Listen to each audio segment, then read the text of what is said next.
Sa ngalan ng Ama, ng Anak, at ng Espiritu Santo. Amen. Sumainyo ang Panginoon. At sumaiyo rin. Mga kapatid, bakit ba paminsan-minsan hindi tayo nagdadasal? Maaaring ang iba, sasabihin nila, busy sila. Maaaring ang iba, sasabihin, nakakalimutan nila. Pero mga kapatid, dapat ugaliin natin, gawin natin parte ng ating buhay ang pagdarasal. Dahil kung hindi tayo nagdadasal, hindi tayo makakatanggap ng pagpapala sa Diyos. Sa pamagitan ng pagdarasal, diyan tayo muli lumalakas. Sa pamagitan ng pagdarasal, diyan tayo nabubuhayan ng pag-asa. Minsan pa tayo ay pumasok sa banal na misang ito, ang pinakamataas na uri ng pagdarasal. Buksan natin ang ating isip puso sa Kanya. Hindi natin kailangan ng maraming sabihin. Kailangan lang natin ay hayaan natin ang ating puso ang magsalita, ang makiusap sa Diyos. Sa mga pagkakataon dahil sa ating pagkakasala, nakalimutan natin, nakaligtaan na manalangin o makipag-usap sa may kapal. Hilingin natin muli ang Kanyang awat pagpapatawad para tayo'y makitang maging karapat dapat makatanggap sa mga banal na misteryo. Inaamin ko Sa makapangyarihang Diyos at sa inyo mga kapatid, na lubha akong nagkasala sa isip, sa salita, sa gawa at sa aking pagkukulang. Kaya isinasamo ko sa mahal na Birheng Maria, sa lahat ng mga anghel at mga banal, at sa inyo mga kapatid, na ako'y ipanalangin sa Panginoong ating Diyos. kaawaan tayo na makapangyarihang Diyos. Patawarin tayo sa ating mga kasalanan at patnubayan tayo sa buhay na walang hanggan. Amen. Panginoon, kaawaan mo kami. Panginoon, kaawaan mo kami. Kristo, kaawaan mo kami. Kristo, kaawaan mo kami. Panginoon, kaawaan mo kami. Panginoon, kaawaan mo kami. Manalangin tayo. Ama naming makapangyarihan, lakas ka na mga walang inaasahan kundi ikaw. Ang pagluhog namin ay iyong pagbigyan, sapagkat kami mga tao lamang. Napawang mahihina kapag iyong iniwan. Kaya naman kami lagi mong tulungan upang sa pagtupad ng iyong mga kautusan, ikaw ay aming mabigyan kasiyahan. Sa aming iniisip at ginagawa araw-araw, sa pamagitan ni Jesucristo, kasama ng Espiritu Santo, magpa sa walang hanggan. Amen.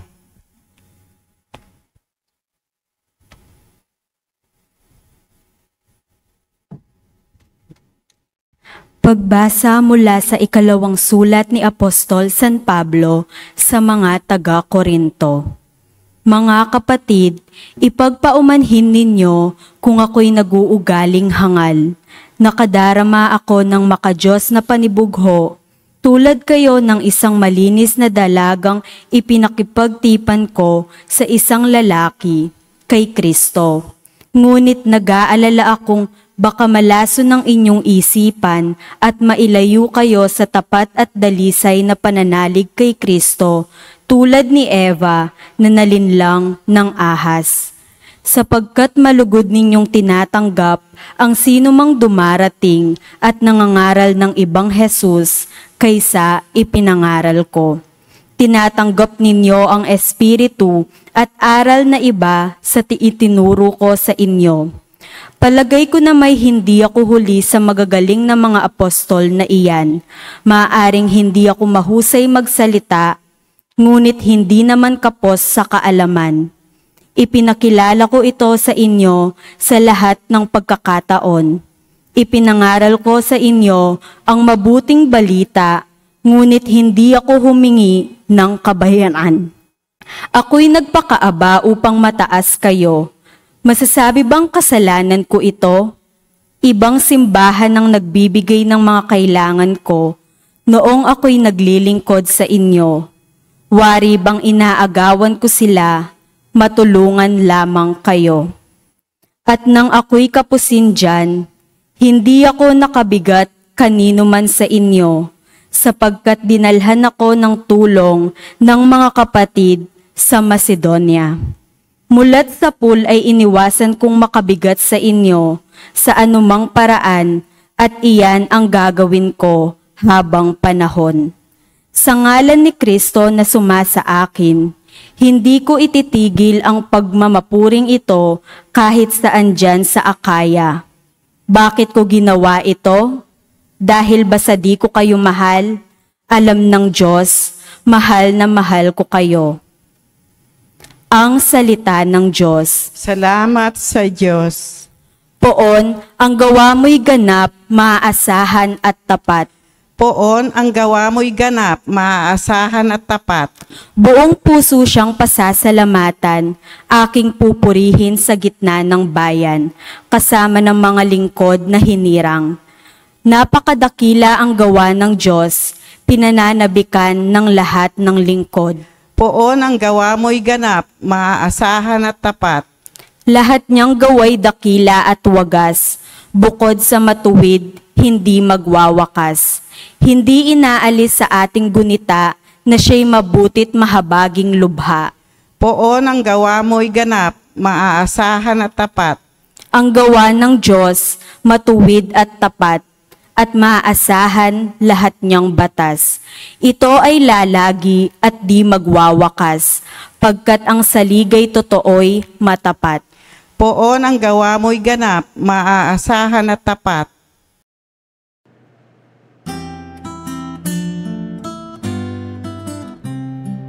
Alleluia, alleluia, alleluia, alleluia, alleluia, alleluia, alleluia, alleluia, alleluia, alleluia, alleluia, alleluia. Espiritu ng Diyos, anak ay siyang ating tinanggap ng Diyos, Ama ay matawag. Aleluya, aleluya. Sumainyo ang Panginoon. At sumainyo rin, Ang mabuting balita ng Panginoon ayon kay San Mateo. papuri sa iyo, Panginoon. Nung panong yun, sinabi ni Jesus sa kanyang mga alagad, sa pananalangin ninyo, huwag kayong gagamit ng napakaraming salita. Gaya ng ginagawa ng mga hentil. Ang akala nila'y pakikinggan sila ng Diyos dahil sa dami ng kanilang salita. Huwag ninyong silang tutularan, sapagkat alam na ng inyong Ama ang inyong kinakailangan bago pa ninyo hingin sa Kanya. Ganito kayo manalangin, Ama naming nasa langit, sambahin nawa ang pangalan mo. Ikaw nawa ang maghari sa amin. Sundin nawa ang iyong kalooban dito sa lupa tulad ng sa langit. Bigyan mo kami ng pagkain kailangan namin sa araw na ito. At patawarin mo kami sa aming mga kasalanan, tulad ng aming pagpapatawad sa mga nagkasala sa amin. At huwag mo kaming iharap sa mahigpit na pagsubok, kundi ilayo mo kami sa masama. Sapagkat iyo ang kaharian at ang kapangyarihan at ang kapurihan magpakailanman. Amen. Sapagkat kung pinapatawad ninyo ang mga nagkakasala sa inyo, patatawarin din kayo ng inyong Amang nasa langit. Ngunit kung hindi ninyo pinapatawad ang mga nagkakasala sa inyo, hindi rin kayo patatawarin ng inyong Ama. Mga kapatid, ang mabuting balita ng ating Panginoon. Pinupuri ka namin, Panginoong Esukristo. Magandang araw po muli sa inyong lahat. Madalas napakarami nating mga dahilan para hindi magdasal. Di po ba? Pero hayaan niyo po na bigyan ko kayo ng 3 mabuti at magandang dahilan para magdasal tayo araw-araw. Please remember these 3 beautiful reasons why you should pray every day. Number 1, because in prayer, we feel and experience the love of God. One of the most comforting and most beautiful definition of prayer that I recently realized is this, that prayer is a loving embrace of God to us. I will repeat that. Prayer is a loving embrace of God to us. Ang pananalangin, ang pagdarasal ay isang matalik na pagyakap ng Diyos sa iyo. Ganda po, no? Kaya nga may katotohanan ang turo ni Jesus Kapag nagdarasal tayo, hindi natin kailangan ng maraming salita. Kasi ang mahalaga ay yung yakapin lang tayo ng Diyos. Sabi ng Panginoon, huwag tayong gagaya sa mga pagano na inaakala nila sa marami nilang salita na sinasabi o dinadasal, ay maririnig daw sila ng Diyos. Ang mahalaga lang sa Diyos ay ang ating pananatili, ay ang ating presensya sa harap niya. Hindi mahalaga kung ano ang iyong sinasabi. Ang mas mahalaga ay kung bakit mo ito sinasabi. Ang mas mahalaga ay hindi yung kung ano lumalabas sa ating mga bibig. Ang mas mahalaga ay kung ano ang laman at lumalabas sa ating mga puso. Kaya nga, kahit na hindi ka magsalita, pag ikaw ay nananalangin, okay lang. Naririnig ka ng Diyos, nauunawaan ka ng Panginoon kung hahayaan mo ang iyong puso ang mangusap. Kahit nga magkamali ka sa iyong pagdarasal, hindi magagalit ang Diyos. Hindi ka huhusgahan ng Panginoon kung ano man ang iyong pinagdarasal sa Kanya. Ang mahalaga ay buksan mo ang iyong kalooban at handa kang tanggapin ang pag-ibig niya, ang pagmamahal ng Diyos. At sino po ba sa atin ang ayaw makatanggap ng pag-ibig ng Panginoon? Sino ba ang ayaw ng yakap ng may kapal? Lahat naman po tayo, di po ba? May problema. Lahat naman tayo may mabigat na pinagdadaanan. Kaya nga, imbis na ikaw ay magkasala, imbis na ikaw ay magreklamo o magalit, kapatid, magdasal ka muna. Iniwan ka man ng iyong asawa o ayaw kang balikan, naubos man ang iyong pera dahil nalugi ka sa negosyo o kaya kasalanan mo, ikaw ay nagbisyo.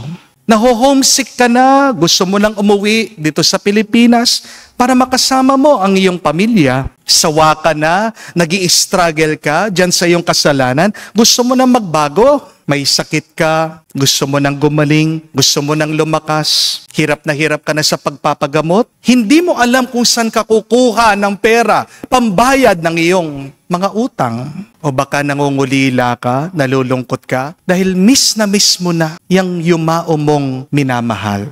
Mga kapatid, anuman ang iyong pinagdadaanan, anuman ang iyong karanasan, anuman ang iyong nararamdaman, magdasal ka at magdasal ka palagi. Amen? Hayaan mo sa iyong pagdarasal, diyan ka yakapin muli ng Diyos. Dahil ang yakap niya ang magpapalakas sa iyo. Amen? But second reason to pray every day is that through prayer, we get power.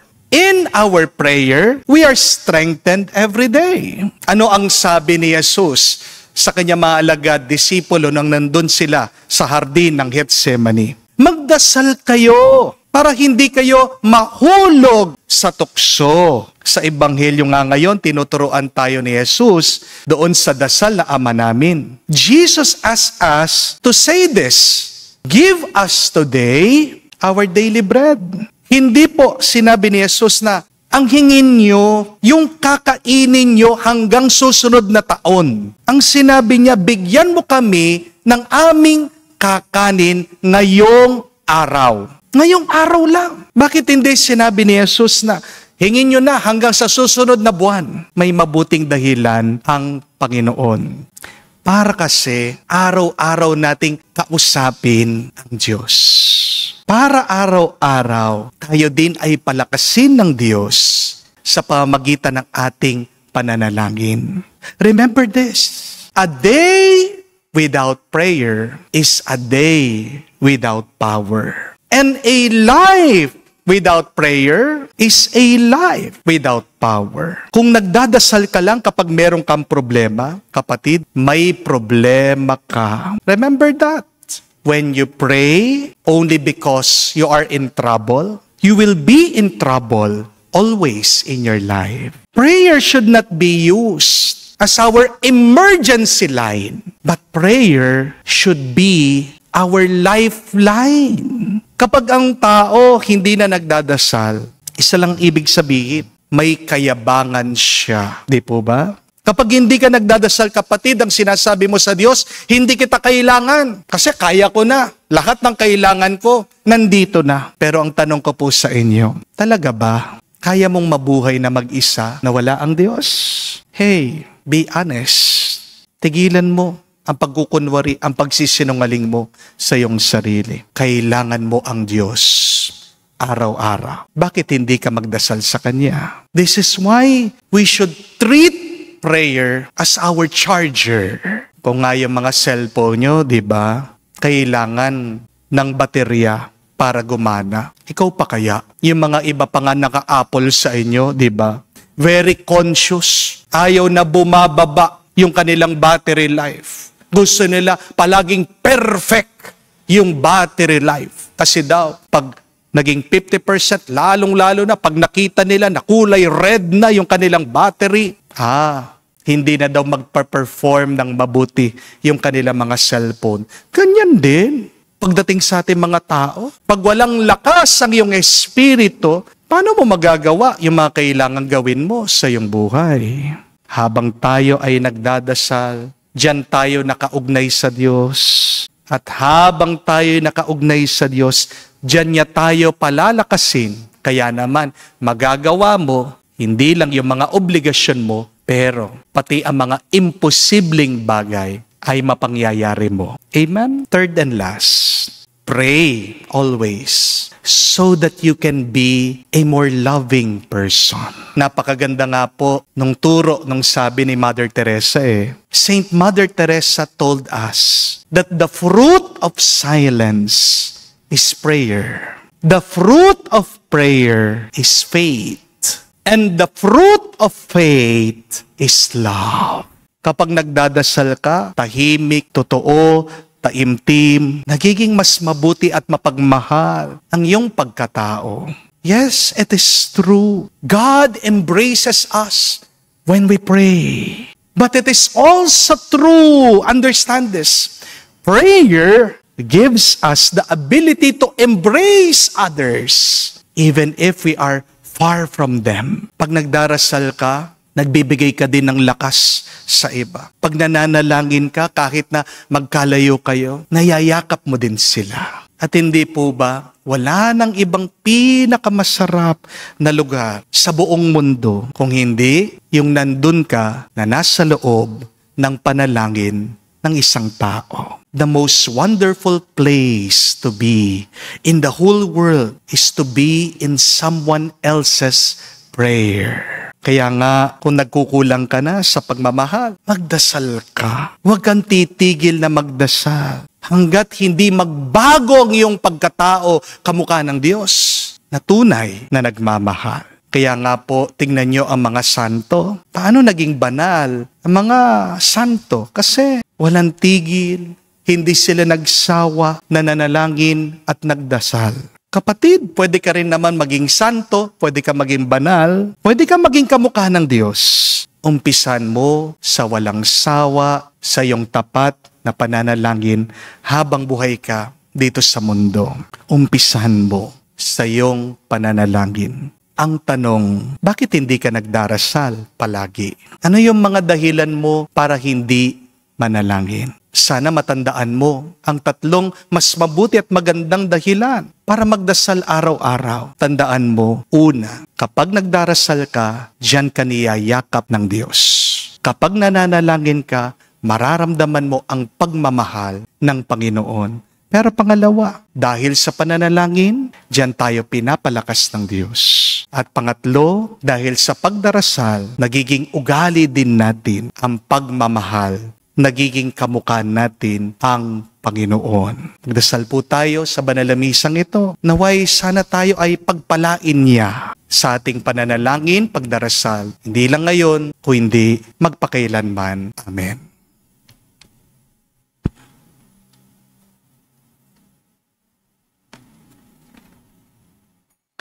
Tinuturo ni Jesus na maaari natin tawagin ng Diyos na ating Ama. May matatag na pag-asa nating dalhin sa Kanya ang ating mga hinaing. Ating sabihin, Panginoon, dinggin mo kami. Panginoon, dinggin mo kami. Ang simbahan naway laging ipahayag sa buong sanlibutan ang malalim na pananalig sa pagdating ng paghahari ng pag-ibig, katarungan at kapayapaan ng Ama.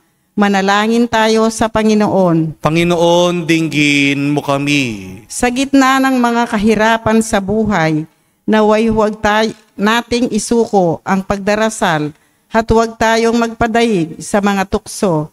Manalangin tayo sa Panginoon. Panginoon, dinggin mo kami. Tayo naway magkaroon ng sapat na pagkain sa ating pang-araw-araw na pangangailangan at kadakilaan ng puso. Napatawarin ang ating mga kaaway. Manalangin tayo sa Panginoon. Panginoon, dinggin mo kami. Sa katahimikan po ng ating puso, pagdasal po natin, sabihin sa Diyos ang ating mga personal na pangangailangan. Ama naming nasa langit, pinapasalamatan ka namin sa iyong pakikinig sa aming hinaing. Tulungan mo kaming laging manalig sa iyong mapagmahal na pamamaraan at tanggapin ang iyong kalooban sa aming buhay. Hinihiling namin ito sa pamagitan ni Kristo, aming Panginoon. Amen.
Manalangin kayo mga kapatid, parang ang ating mga paghahain ay kalugdan ng Diyos amang makapangyarihan. Tanggapin nawa ng Panginoon itong pag-aahin sa iyong mga kamay, sa kapurihan niya at karangalan, sa ating kapakinabangan at sa buong sambayanan niyang banal. Ama naming lumikha, kami ginawa mong may angking katauhan na dapat pakanin at pangalagaan. At iyong dinudulutan ng banal na pakikinabang. Pagkaloob mo kami huwag magkulang sa mga inuukol mo sa aming kapakanan. Sa pamagitan ni Jesucristo kasama ng Espiritu Santo, magpa sa walang hanggan. Amen. Sumainyo ang Panginoon. At sumaiyo rin. Itaas sa Diyos sa inyong mga puso at diwa. Itinaas na namin sa Panginoon. Pasalamatan natin ang Panginoong ating Diyos. Marapat na siya ay pasalamatan. Ama naming makapangyarihan, tunay nga marapat ikaw ang aming pasalamatan. Pinagbibigyan mo itong aming maihayag, kahit na ito'y walang anumang maidaragdag. Sa kadakilaan sa iyo ay likas. Sa pagpupuri namin ay nakikinabang. Ay kami rin iyong pinakikiharapan sa pamagitan ng iyong anak na minamahal. Kaya kaisa na mga anghel nagsisiawit ng papuri sa iyo. Nang walang humpay sa kalangitan, kami nagbubunyi sa iyong kadakilaan.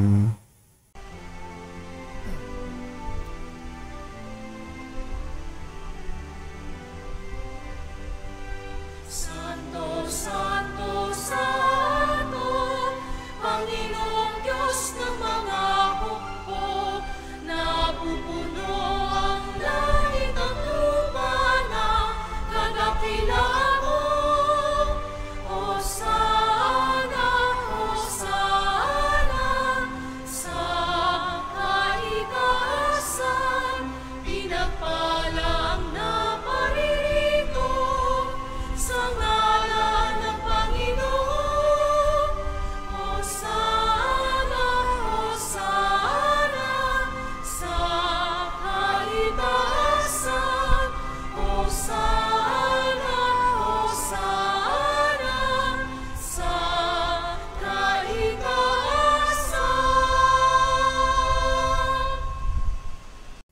Ama naming banal, ikaw ang bukal ng tanang kabanalan. Kaya't sa pamagitan ng iyong Espiritu, gawin mong banal ang mga kaloob na ito upang para sa amin, maging katawan at dugo ng aming Panginoong Hesu Kristo.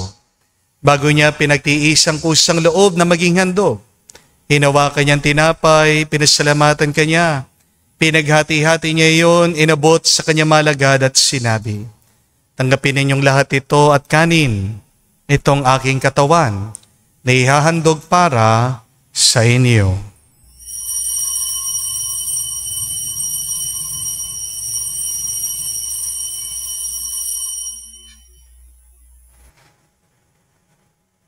Gayon din naman na matapos ang hapunan, hinawakan niyang kalis. Muli kanyang pinasalamatan. Inabot niyang kalis sa kanya malagad at sinabi, tanggapin ninyong lahat ito at inumin. Ito ang kalis ng aking dugo, ng bago at walang hanggan tipan. Ang aking dugo na ibubuhos para sa inyo at para sa lahat, sa ipagpapatawad ng mga kasalanan. Gawin ninyo ito sa pag-alaala sa akin.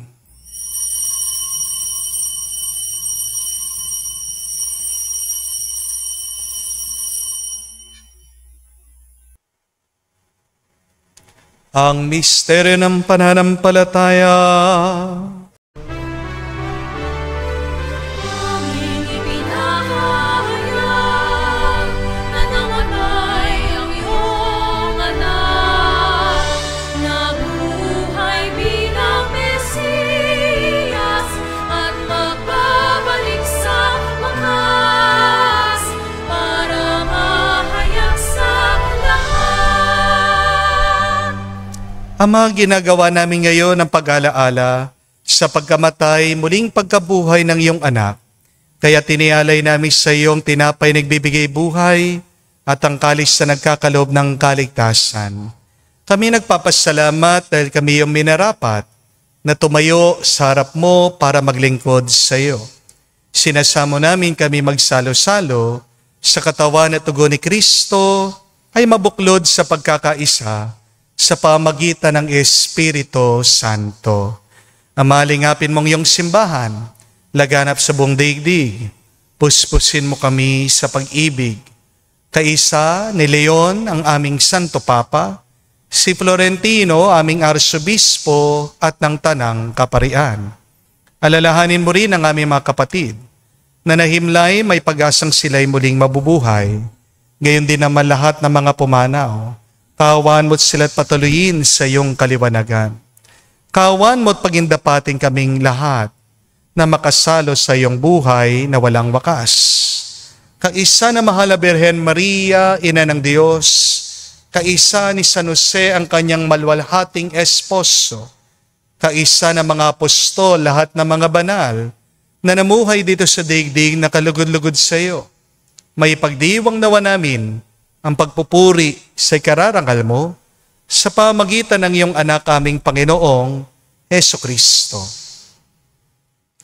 Sa pamamagitan ni Kristo, kasama niya at sa Kanya, ang lahat ng parangal at papuri ay sa iyo, Diyos Ama, makapangyarihan, kasama ng Espiritu Santo, magpasawalang hanggan.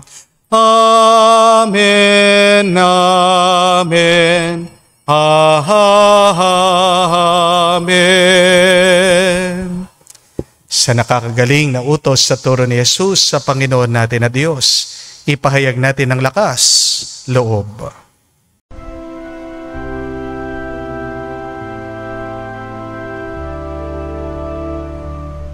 Ama namin, sumasalangit ka, sambahin ang ngalan mo, mapasa amin ang kaharian mo, sundin ang loob mo dito sa lupa, para ng sa langit. Bigyan mo kami ngayon ng aming kakanin sa araw-araw,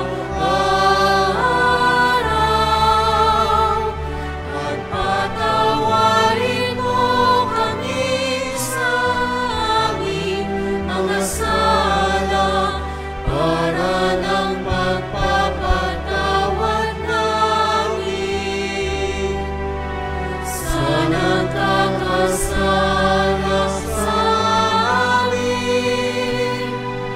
At huwag mo kami ipahintulot sa tukso, at iadya mo kami sa lahat ng masama.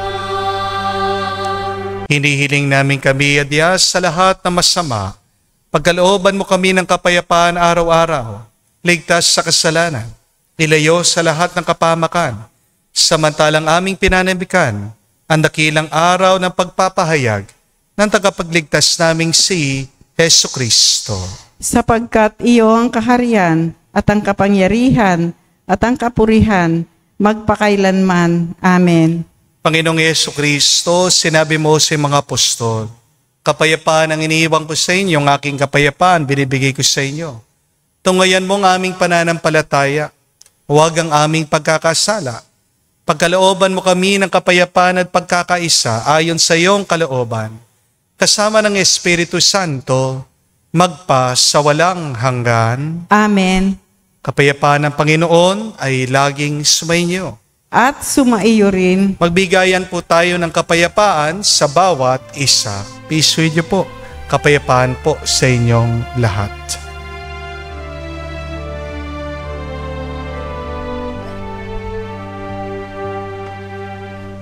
Kordero ng Diyos na nag-aalis ng mga kasalanan ng sanlibutan, maawa ka sa amin.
Mga kapatid, naririto ang ating Panginoong Jesucristo, ang Kordero ng Diyos.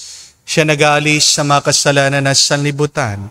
Mapalad tayong lumalapit sa piging ng Kordero.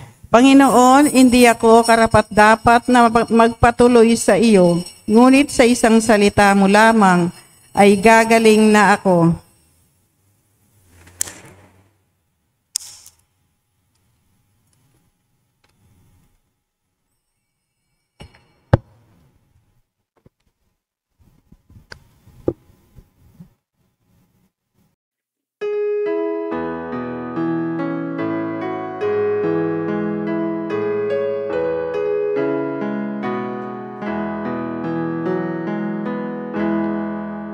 Tinanggap ko ang buhay na Diyos, puso ko ay nakalahak. Tinanggap ko ang buhay na Diyos, puso ko ay natuwa. Tinapay siya ng buhay, hinati at binigay para mangbigay buhay. Huwag mangamba kailanman. Tinanggap ko buhay na Diyos, puso ko ay nagalak. Tinanggap ko buhay na Diyos, puso ko ay natuwa.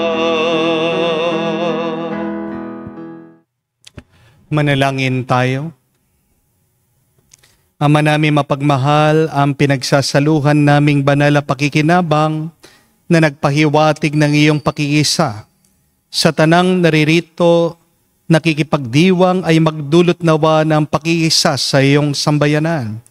Sa pamagitan ni Hesukristo kasama ng Espiritu Santo, magpa sa walang hanggan. Amen.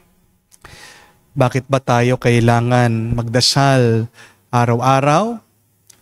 Una, ito ay dahil diyan natin nararanasan ang yakap, ang pagmamahal ng Diyos.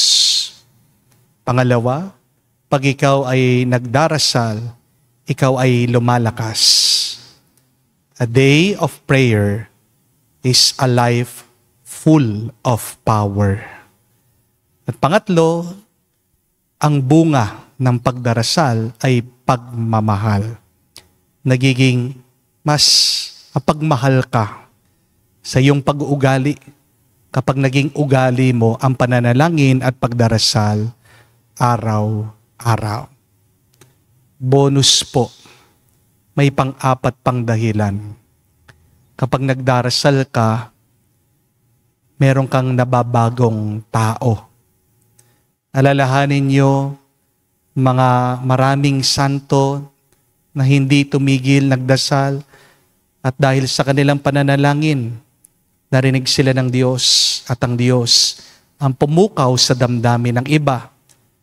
Sa grasya ng Diyos sa pagbago niya, ang mga matitigas sa ulo, ang mga makasalanan. Remember the prayer of Saint Monica? Yung walang sawang nagdarasal na ina para sa kanyang anak. Matigas ang ulo, matigas ang puso, si San Agustin. Napagbago ng Diyos si San Agustin dahil sa pananalangin, pagpapakumbaba, sa pakikiusap ni Santa Monica. So, pray not only for yourself, but pray for others. Hindi mo alam, sa iyong pananalangin, may natutulungan ka, may nababasbasan ka, may napapalakas ka. Sumainyo ang Panginoon. At sumainyo rin. At kayo'y basbasan ng Diyos, makapangyarihan sa lahat, sa ngalan ng Ama, ng Anak, ng Espiritu Santo. Amen. Ang ating misa ay natapos na, humayo kayo sa kapayapaan ni Kristo. Salamat sa Diyos.